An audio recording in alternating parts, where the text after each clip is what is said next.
Hey, good morning to everybody. Happy Monday. It's Daryl here. It's not so bright and early, 7:30 a.m. here in Connecticut on the East Coast. Okay, I got another video about recovery. I'm thinking about doing, yesterday I did one about methadone and my experience with it. I haven't downloaded it yet. I think I'm going to make a playlist. I'm going to still do the same regular political, cultural issue videos downloaded at the same time. But I'm going to do some recovery ones too, and I'm going to set up a playlist separate. I probably won't monetize the recovery ones, so you don't have to. There won't be any advertising. I'll download the recovery ones probably in the middle of the night, midnight or something, because they're probably going to be longer, and that's an easier time to download longer videos. So my regular videos will still be the same time, same thing, same everything. I'm just going to be producing more videos, more probably recovery videos, because I've had a lot of questions about it. And it's about time that I use my recovery to help other people. Okay. Yesterday I had an experience in the video that I haven't downloaded yet. You'll see methadone. I talked about how you have to have a plan in your head. You have to have a plan in your head. I remember walking at the park one day and I saw a car. It was about 7 a.m. in the morning, and I saw a car with like 4 guys in it, in an empty parking lot at one of the state parks around here. And they knew me. All of a sudden, I was about maybe a football field away, and I heard, Daryl, hey, dude, come over here. Right off the bat, I knew. I didn't know who they were, but they knew me, and I knew they were partying. Why is there 4 guys sitting in a parking lot by themselves at 7 in the morning? And I just turned around later and walked. It's that right there could have easily been a relapse for me. If I had walked closer to that car, I probably would have seen things in the car. I would have been like, you can't hesitate. You got to have a plan and just bam, turn, you're gone. And it's a hard thing to do. Yesterday's video, I talked about how I was 40 when I got into serious recovery. And I don't know, I hope, say younger people, it might be harder for them. I hope they have the willpower to do it. But at 40, I didn't, I could push away friends without worrying about it. When you're younger, it's a little harder. Anyway, I want to tell you guys about something that happened to me yesterday. I was laying out getting a suntan at my local park all by myself on my new bike. I had the bike there. I was laying down. I actually was trying to get a tan on my back because I've had a white back a lot of summers. So I was laying on my stomach, and I heard loud yelling over the hill where the parking lot was. At first I thought it was an argument or fight or something. And I don't know if I told you guys before, but I still use a vape. It's a zero nicotine, just for something to do. I still use it occasionally, and I had it with me. And this will be important in a second. And I was watching a movie, Alfred Hitchcock, The Trouble with Harry, one of my favorite movies, and hit my vape. And I think the smoke might have been going up. Like I said, this will come into play in a second. And a girl comes over into my view, and it's a girl being loud. And it turns out that there's 2 girls, and they have about 3 dogs, and they're loud. They're just loud, like exuberant, yelling and stuff, and la la la blah, yelling at the dogs, talking to each other, just very loud. Okay, right off the bat, I remember when I used to use it. If there's anybody watching that has experience with opioids, I don't know what it is or why it is, but when I used to get a buzz from opioids, I would sing to myself. I talked to myself. I was loud, blah, blah, blah, blah, by myself all the time. I don't know why it is. It's something to do with the euphoria. But seriously, I used to sing to myself out loud. People would see me going down the street or whatever singing. And now I recognize it as a sign of somebody using. You can tell drinking from, loud opioid use, because they don't look like they're drunk.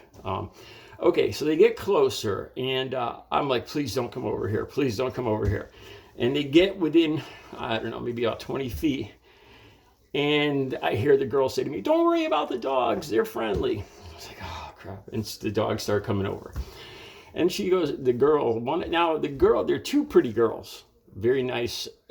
Honestly, my first impression was one looked a little skinny, on the skinny side. And what they were wearing, when I know a lot of times I don't want to stereotype, but this is what went through my head. She was wearing sweatpants and a big long t-shirt. Now see, when you're using opioids in the morning, when you wake up, you automatically feel sick right away. So you don't shower, you don't change clothes, you don't wash, you don't do any of that. You go get money and what you need. After you instantly get a high, and at that point you don't care anymore. You think you look great. You don't care that you might stink or have clothes on for 2 days, and you keep wearing the clothes. Like I said, I don't want to stereotype. Not all girls that are wearing baggy sweatpants and t-shirts are heroin addicts, but it was a combination of things. So she comes up close to me and she says, "Oh, wait, I'm coming over," and she's just talking, babbling. Another sign. And she says, "You look like somebody I know. Can I come over here?" And she's like, Steven? Oh no, you're not Steven. What's your name? And this is where it comes into play. The old me would have just been a little friendly or whatever. I said, she asked what my name was. I said, "Not Steven." And that was it. Just stared at her and looked back down. Here's the next sign that these were people using. She didn't even blink an eye. Most people, normal people, like a normal girl in that situation or woman, would take that as a hint and turn around and walk away. Nope, she didn't even blink an eye, just kept talking. "Well, you look a lot like somebody I know, Steven. Don't worry about my dogs. They're nice for and she's still standing there babbling away. Another sign. Eventually, I just ignored her, and they didn't say, just kept blah, blah, blah, blah, and went on their way. Let me tell you what they saw. Now you might think, it sounds conceited or something. No. What they saw in me, they saw a single, maybe a lonely guy there. You could tell by my haircut, I had like bright fluorescent sneakers on, smoking a vape. That's where this comes in. You could tell I'm not a stereotypical family man. There's a chance that I might party. What these girls saw in me, and when I was using, you're always on the lookout for somebody that's going to have money. That somebody that could throw in more substances or more money, somebody you could use. You're always on the lookout for somebody you can use. It's true. I remember, I'm ashamed of this, but when I would know somebody was not using in recovery, trying to be clean, I would know that they'd have a lot of money. And if I'd see them out for one night, they'd get away from their girlfriend or wife or whatever for one night, and I would do my best to corrupt them, to use their money, to get them using again so I could use their money. It's a terrible thing, but it's the truth. And people, I don't know all people, but this is a thing. She saw me as an ATM. Even if she was speculating, maybe there's a chance that I party, right? Now, all I would have had to do is just tell her my name, and they would have sat down, and I guarantee you within 60 seconds, the term party would come up. And then plans, and before I know it, you'd be in the car going to get this or that.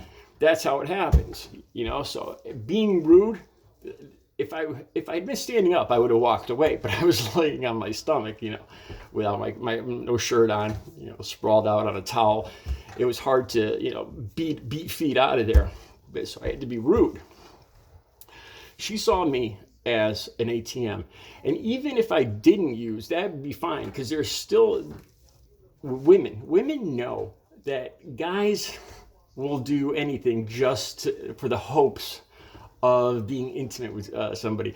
I can't tell you the amount of times that I used to get calls from girls that I partied with, and they'd say, "Come on over, I'm at a friend's house," and I'd show up, and the friend's house would be some poor sucker of a guy, some lonely guy that was divorced, that lived in his own house, didn't use, but was willing to shell out money and let these girls smoke crack in his basement just on the off chance that he might be able to get a little something here or there. It happened more times than I can count.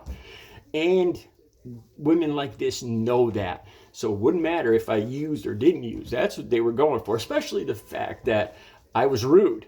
I wouldn't even tell her my name, and she didn't even blink an eye. That's a sign right there. Most women would take that as a hint to leave. This just happened to me yesterday. This is something that happens on a daily basis, not women, but I mean just in general. When you run into people you used to use with, people that want to use you for. It's something you have to learn you have to have in your mind set if you want to be successful at recovery. You have to have a plan. Every time the situation might present itself, not does present itself, but it might. You have to go with the gut feeling. Like my gut feeling was these girls use, and it might sound rude or, like I'm stereotyping or, maybe they were just good, happy girls or whatever, but I can't afford to take that chance. And as somebody, if you're serious about recovery, you can't either. You have to just draw the line. And, if it comes down to it, get the F away from me, and if it comes down to that, because believe me, being clean and sober is worth so much more than any pretty woman on this earth. All right, you guys have a good Monday. I'll be back later with another video.